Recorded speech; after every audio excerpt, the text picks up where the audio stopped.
भारत में जो शरीर के विरुद्ध जो अपराध होते हैं, शरीर के विरुद्ध जो अपराध हैं, उन अपराधों के बारे में चर्चा की और मैंने आपसे कहा कि इंडियन पीनल कोड की धारा में पहले ये धारा 299 से लेकर 377 तक थे। 299 से लेकर 377 तक थे और वर्तमान में भारतीय न्याय संहिता में इसके जो प्रावधान मिलते हैं, ये प्रावधान धारा 100 से लेकर 146 तक मिलते हैं। जब इसके बारे में मैंने आपसे चर्चा की तो मैंने आपसे ये भी बताया कि बहुत सारे अपराध जैसे महिलाओं के विरुद्ध अपराध थे, जो पहले शरीर के विरुद्ध अपराध माने जाते थे, अब भारतीय न्याय संहिता में उसे अलग रूप से एक अलग चैप्टर में प्रदान कर दिया गया। जब शरीर के विरुद्ध अपराधों की मैंने चर्चा की तो इसको मैंने डिफरेंट पार्ट में डिवाइड कर दिया और मैंने कहा कि जिस तरह भारतीय दंड संहिता में डिवीजन था, उसी तरह का डिवीजन भारतीय न्याय संहिता में भी मिलता है। और मैंने कहा कि यदि कोई अपराध व्यक्ति के जीवन के विरुद्ध हो, तो जीवन के विरुद्ध अगर कोई अपराध हो रहा है तो उसके लिए धारा 100 से लेकर धारा 114 तक 13 तक। फिर मैंने कहा कि यदि कोई अपराध उपहति से लेकर संबंधित हो, तो उपहति कहाँ तक है? धारा 114 से लेकर 125 तक।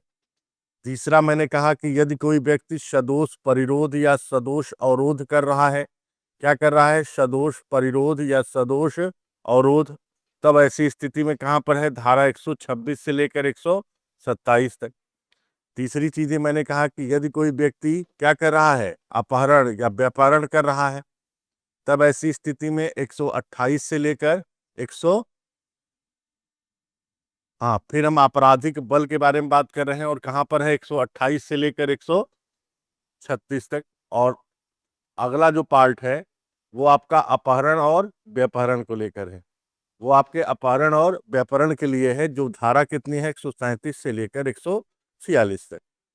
हमने कहा कि इसके तहत जो जीवन के विरुद्ध अधिकार है, इसी अधिकार के तहत आपका पहला अधिकार है जिसे हम आपराधिक मानव वध कहते हैं।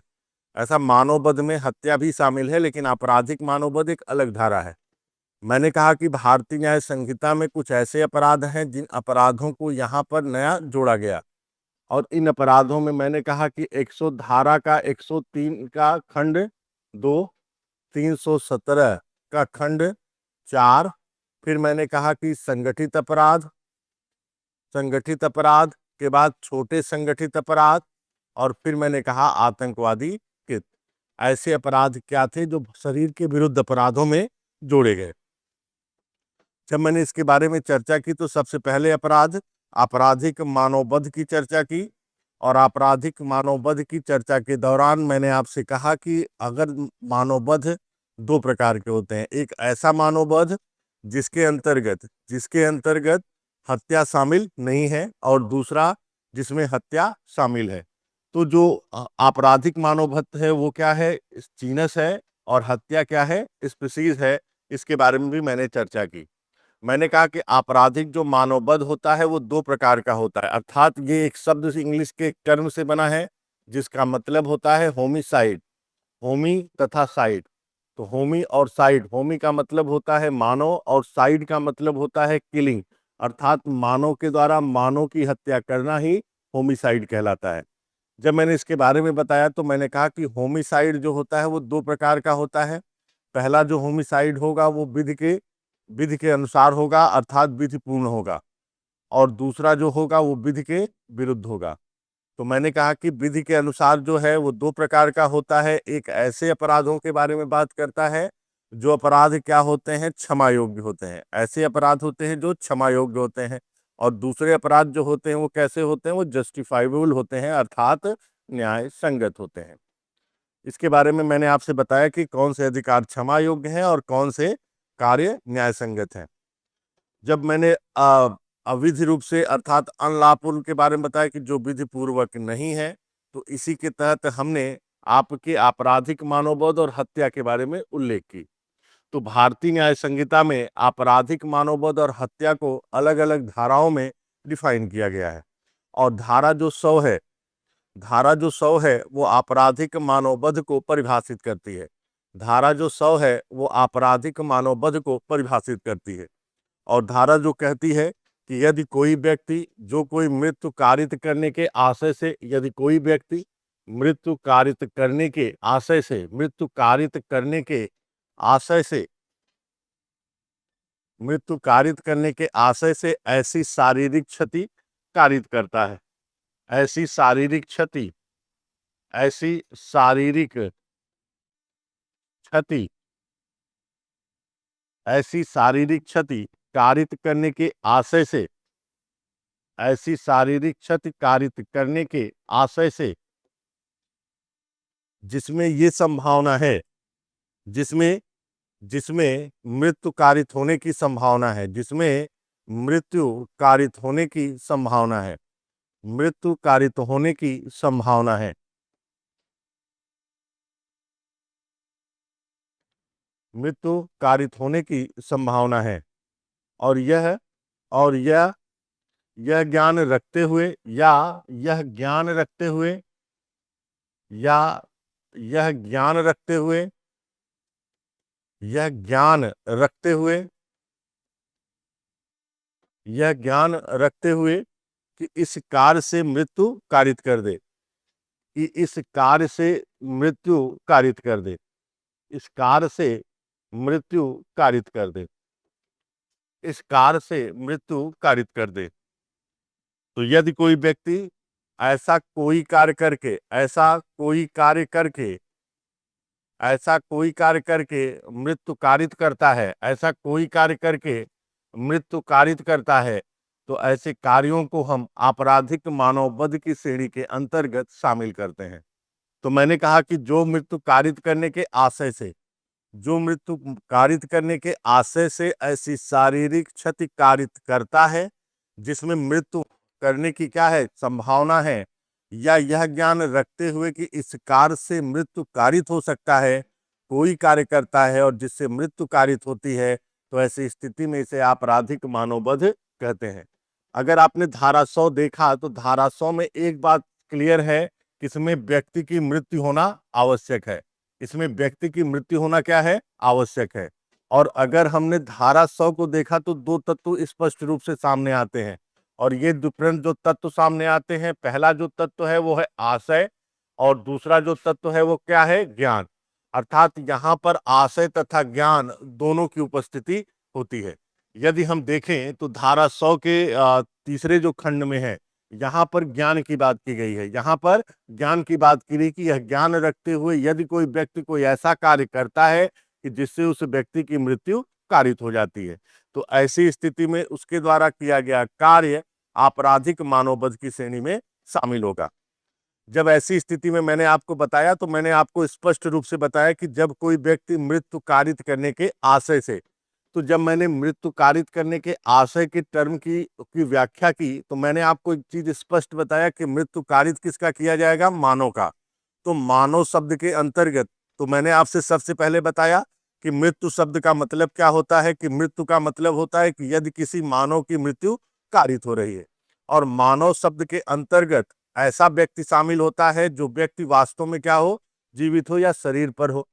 अगर कोई बालक गर्भ में है, जो स्पष्टीकरण 3 कहता है, अगर कोई बालक गर्भ में है और उसकी मृत्यु कारित होती है, तो ऐसी स्थिति में वह दंडनीय तो है, लेकिन आपराधिक मानववध की श्रेणी में शामिल नहीं होगा जब तक शरीर का कोई भाग बाहर ना निकला हो, चाहे उसने श्वास लिया हो और चाहे श्वास ना लिया हो। तब ऐसी स्थिति में यदि कोई व्यक्ति ऐसा कार्य करता है, तो ऐसा कार्य आपराधिक मानववध की श्रेणी में शामिल होगा। जब मैंने इसमें एक चीज बताई, तो मैंने एक इंपॉर्टेंट चीज आपको बताई कि यदि कोई व्यक्ति आपराधिक आशय से, अर्थात मृत्यु कारित करने के आशय से कोई कार्य करता है, तो यहाँ पर किसी विशेष प्रकार के किसी विशिष्ट व्यक्ति के विरुद्ध आशय की आवश्यकता नहीं है। यदि व्यक्ति को यह पता है कि इसका जो कार्य है वह कार्य क्या है, मृत्यु कारित करने के योग्य है, तो ऐसी स्थिति में चाहे किसी विशिष्ट पर्सन की मृत्यु क्यों ना हो, लेकिन अगर मृत्यु किसी दूसरे की भी होती है, तब भी वो क्या होगा, आपराधिक मानववध की श्रेणी में शामिल होगा। और इसी बात को एक्सप्लेन करने के लिए हमने इसी धारा का दृष्टांत संख्या जो था वो 1 को उदाहरण में लिया। मैंने किसको लिया, 1 को उदाहरण में लिया। और दृष्टांत संख्या 1 स्पष्ट करता है कि क नामक एक व्यक्ति एक क्या करता है, गड्ढे का निर्माण करता है, और गड्ढे के निर्माण के तहत वो जानता है कि जो भी उसके ऊपर से बिछा देता है, और वो जानता है कि जो भी व्यक्ति इस पर पांव रखेगा उसकी मृत्यु कारित हो जाएगी। तो ऐसी स्थिति में किसी पार्टिकुलर पर्सन की बात नहीं कर रहा है, कोई भी व्यक्ति अगर यहाँ पर जाएगा तो ऐसी स्थिति में उसकी मृत्यु कारित हो जाएगी। तो ऐसी स्थिति में क का जो कृत्य है वह आपराधिक मानववध की श्रेणी में शामिल होगा। तो यहाँ पर मृत्यु कारित करने का मतलब कोई स्पेसिफिक पर्सन की मृत्यु कारित नहीं करना है, बल्कि किसी की भी मृत्यु कारित करते हैं। उसके बाद मैंने एक दूसरा एग्जाम्पल लिया था और मैंने कहा था कोई कार्य करके, मैंने इस पार्ट को पहले लेके चला गया था और मैंने कहा था कि कोई कार्य करके। अब कोई कार्य करके तो कार्य के अंतर्गत लोप भी शामिल होता है, लेकिन यहां पर अगर लोप स्वेच्छापूर्वक कारित किया जाए, इंपॉर्टेंट चीज है कि अगर लोप स्वेच्छापूर्वक वॉलेंटरी किया जाए तो ऐसी स्थिति में किसी कार्य के ऐसे लोप का जो दंड होगा वो हत्या के अंतर्गत आएगा। मैंने बताया कि यदि कोई जेलर जानबूझकर कैदी को खाना नहीं देता तो ऐसी स्थिति में यदि कैदी की मृत्यु कारित हो जाती है, यदि कैदी की मृत्यु कारित हो जाती है तो यहां जेलर आपराधिक मानववध का दोषी नहीं होगा बल्कि हत्या का दोषी होगा। दूसरी परिस्थिति में मैंने बताया कि यदि कोई नर्स है और उस नर्स की ड्यूटी है किसी बच्चे की देखभाल करना, और यदि नर्स स्वेच्छा रूप से अपने दायित्वों का निर्वहन नहीं कर पा रही है, तब ऐसी स्थिति में उसके द्वारा किया गया कार्य हत्या की श्रेणी में शामिल हो जाएगा। ठीक उसी तरह यदि कोई डॉक्टर किसी स्वेच्छा से किसी की अपने कार्य करने में फेल हो जाता है, तब भी ऐसी स्थिति में उसी तरह शामिल होगा। इसमें मैंने एक उदाहरण भी आपको दिया।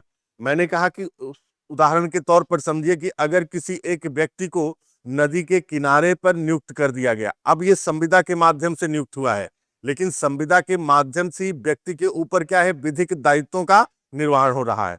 और यहाँ पर व्यक्ति को नियुक्त किस लिए किया गया कि अगर कोई व्यक्ति इस नदी को पैदल रूप से पार करने का प्रयास करेगा तो आप उसको बताइएगा कि बहुत गहरा है, और ऐसी स्थिति में अगर आप पैदल रूप से प्रयास करेंगे और तब आप जाते हैं तो यहाँ पर आपकी मृत्यु कारित हो सकती है।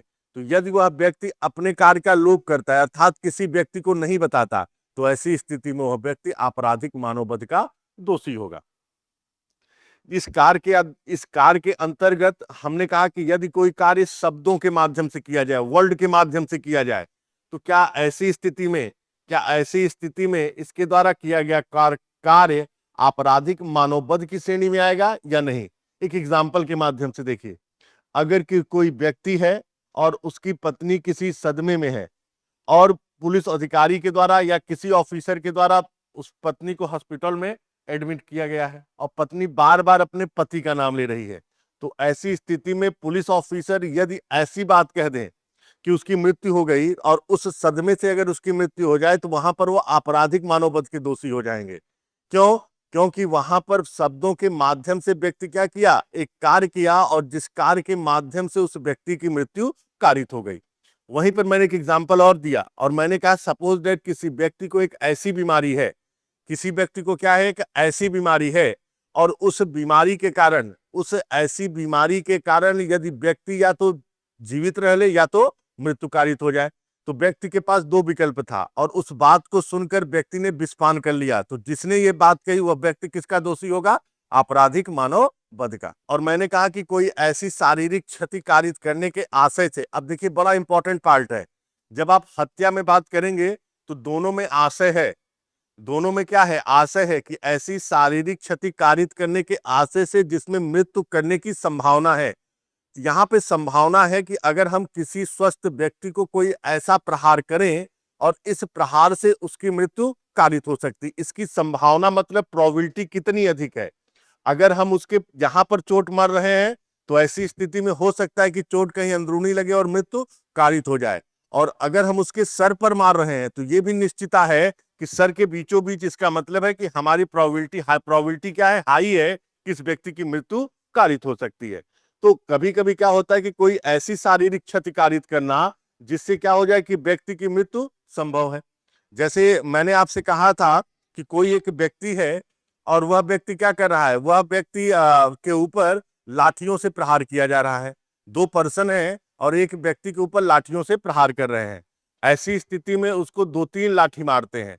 कितने मारते हैं? 2-3 लाठी मारते हैं और तब तक मारते हैं जब तक वो बेहोश नहीं आ जाता। उसके बाद वो हॉस्पिटल ले जाया जाता है और हॉस्पिटल के दौरान उसकी मृत्यु कारित हो जाती है। तो ऐसी स्थिति में न्यायालय ने इसे आपराधिक मानववध की श्रेणी में शामिल किया। क्यों शामिल किया? क्यों ये शामिल किया कि जब व्यक्ति वह कार्य कर रहा था तो उसके कार्य से उसे ये पता था कि इस प्रकार की शारीरिक क्षति से किसी भी प्रकार की मृत्यु कारित होना संभाव्य है। दूसरी चीज मैंने आपसे ये भी बताया कि अगर मान लीजिए कोई व्यक्ति है और आप उसे घूंसों से प्रहार कर रहे हैं, स्वस्थ व्यक्ति है और अगर आप उसके मुंह पर घूंसा घूंसा मार रहे हैं, तो घूंसों के मारने से व्यक्ति की मृत्यु की संभावना है, लेकिन ये निश्चितता नहीं है कि व्यक्ति की मृत्यु कारित हो ही जाएगी। तो ऐसी स्थिति में अगर उस व्यक्ति की मृत्यु कारित होती है तो ऐसी स्थिति में व्यक्ति आपराधिक मानववध का दोषी होगा। लेकिन परिस्थिति चेंज हो गई। अगर किसी व्यक्ति को रोग है और आपको पता है कि अगर हमने एक घूंसा मारा तो ऐसी स्थिति में इस व्यक्ति की मृत्यु कारित हो जाएगी, ये निश्चित है, तब ऐसी स्थिति में आपका कार्य हत्या की श्रेणी के अंतर्गत शामिल हो जाएगा। तीसरी चीज, चौथी चीज मैंने कहा ज्ञान। ये ज्ञान बड़ा महत्वपूर्ण पार्ट है। ज्ञान का मतलब होता है कि हम ज्ञान रखते हुए कोई कार्य करते हैं कि हमारे इस कार्य से किसी की मृत्यु कारित हो सकती है। तो मैंने इसमें एक एग्जाम्पल दिया था और एग्जाम्पल के तहत बताया कि एक ओझा जो होते हैं वो क्या कहते हैं, किसी के शरीर को पीटते हैं और उनका मूल उद्देश्य क्या होता है, उसके शरीर से प्रेतात्मा को निकालना। तो ऐसी स्थिति में यदि उसके पीटने के कारण उस महिला की मृत्यु कारित हो जाए, उस महिला की मृत्यु कारित हो जाए, तो ऐसी स्थिति में यह ओझा के द्वारा किया गया कार्य आपराधिक मानववध की श्रेणी में शामिल होगा। आपराधिक मानववध की श्रेणी में शामिल होगा। क्यों यहां पर यह बातें कही गई? यहां पर यह कहा गया कि ओझा जब किसी को पीट रहा है तो पीटने का परिणाम क्या होगा? मृत्यु होगा। और ओझा यह कार्य जानता है कि यहां पर इरादा नहीं है, लेकिन वो परिणाम की पूर्ण रूप से इच्छा वो है कि उसके इस पीटने से इस महिला की मृत्यु भी कारित हो सकती है। तो ऐसी स्थिति में ओझा के द्वारा किया गया कृत्य आपराधिक मानववध की श्रेणी में शामिल होगा। फिर उसके बाद मैंने स्पष्टीकरण 1 और स्पष्टीकरण 2 की भी चर्चा की। स्पष्टीकरण 1 और स्पष्टीकरण 2 क्या कहता है कि यदि कोई व्यक्ति है जो दूसरे व्यक्ति के किसी विकार, रोग, अंग शैथिल से ग्रस्त है, शारीरिक क्षति कारित करता है, तो उसे मृत्यु को त्वरित कर देता है, तो उसका मृत्यु कारित करना समझा जाएगा। और यदि कोई व्यक्ति को कोई ऐसी शारीरिक क्षति दी जाती स्पष्टीकरण के अनुसार कि उसका उचित रूप से कौशल प्राप्त हो सकता है और यदि हम उचित रूप से उसकी चिकित्सा करें तो ऐसी स्थिति में उसे सही भी किया जा सकता था। मैंने उदाहरण बताया कि मान लीजिए किसी व्यक्ति को आपने मारा और ऐसी स्थिति में उसका ऑपरेशन करना जरूरी था और कोर्ट ने, डॉक्टरों ने क्या किया, ऑपरेशन के लिए व्यक्ति को क्लोरोफॉर्म सुखाया और ऐसी स्थिति में उस क्लोरोफॉर्म के कारण उसकी क्या हो गई? मृत्यु कारित हो गई। तो यहाँ पे डॉक्टर दोषी नहीं होगा, बल्कि वह व्यक्ति दोषी होगा किसका? आपराधिक मानववध का, जिस व्यक्ति ने उसे वह कार्य कारित किया। क्यों दोषी होगा? क्योंकि उसने ऐसी शारीरिक क्षति कारित की कि शारीरिक क्षति से यह पूरी संभावना है कि व्यक्ति की मृत्यु कारित हो जाएगी। तो यहां पर यह क्या होगा? आपराधिक मानववध का दोषी होगा। तीसरा बड़ा महत्वपूर्ण पार्ट है। तीसरा जो पार्ट कहता है, ग का जो एग्जाम्पल है वो एग्जाम्पल बड़ा इंटरेस्टिंग है। और इस एग्जाम्पल का मतलब क्या होता है?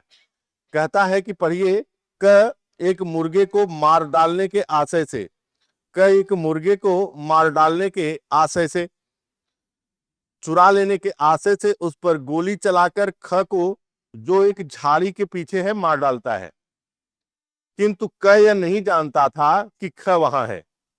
यहां यद्यपि क विधि विरुद्ध कार्य कर रहा है, तदापि वह आपराधिक मानववध का दोषी नहीं है। तदापि वह आपराधिक मानववध का दोषी नहीं है, क्योंकि उसका आशय ख को मार डालने का या कोई ऐसा कार्य करके जिससे मृत्यु कारित करना वह संभाव्य जानता हो, मृत्यु कारित करने का नहीं था। अब यहां पर देखिए, मैंने कहा कि यदि कोई ऐसा कार्य किया गया और वह कार्य विधि विरुद्ध है, तो ऐसी स्थिति में वह दुर्घटना का वो नहीं ले सकता। लेकिन इंपॉर्टेंट चीज यहां पर क्या है, एक उदाहरण के माध्यम से समझिए। मैंने कहा कि क क्या है? क ख के जेब से क्या करना चाहता है? चोरी करना चाहता है। तो ख के जेब से वह चोरी करना चाहता है और इस दौरान वह ख के जेब में हाथ डालता है। जेब में हाथ डालने के दौरान उसे रिवाल्वर मिलती है और जिसके गलती से वो रिवाल्वर दग जाती है और जिसके कारण ख की मृत्यु कारित हो जाती है। तो यहां पर क आपराधिक मानववश का दोषी नहीं होगा। क्यों नहीं दोषी होगा? क्योंकि सिर्फ उसी कार्य के लिए दोषी होगा जो वह कार्य विधि विरुद्ध करना चाहता था। कौन सा कार्य करना चाहता था? चोरी का, जेब काटने का। तो ऐसी स्थिति में उसे आपराधिक मानववध का दोषी नहीं दिया जाएगा। तो जो व्यक्ति जिस कार्य के कारित करने का आशय रखता है और वह कार्य कारित करता है, तभी वह व्यक्ति यह कार्य जानते हुए कि वह कार्य विधि विरुद्ध है, तब उसे उस कार्य के लिए सिर्फ क्या मिलेगा? दंड मिलेगा। एग्जाम्पल जो 3 है वो यही कहता है कि यदि कोई व्यक्ति विधि विरुद्ध भी कार्य कर रहा है और उसमें विधि विरुद्ध कार्य करने का ही सिर्फ आशय है, मृत्यु कारित करने का आशय नहीं है, ना मृत्यु कारित करने की ऐसी कोई संभावना है, तो ऐसी स्थिति में व्यक्ति किसी भी प्रकार से आपराधिक मानववध का दोषी नहीं होगा। तो यहां पर है ना कि वहां पर वह जानता है, क्या जानता है? ये जानता है कि वह गोली चलाएगा और मुर्गे को मार रहा है और मुर्गे की चोरी का आशय रख रहा है, जबकि व्यक्ति के मृत्यु कारित करने की कोई संभावना और आशय उसका नहीं है। इसलिए यहां पर व्यक्ति सिर्फ चोरी का दोषी होगा, ना कि मृत्यु कारित करने का, क्योंकि उसका कार्य क्या है? दोनों क्या है? अलग अलग। ठीक है, तो ये बात स्पष्टीकरण 3 कहता है।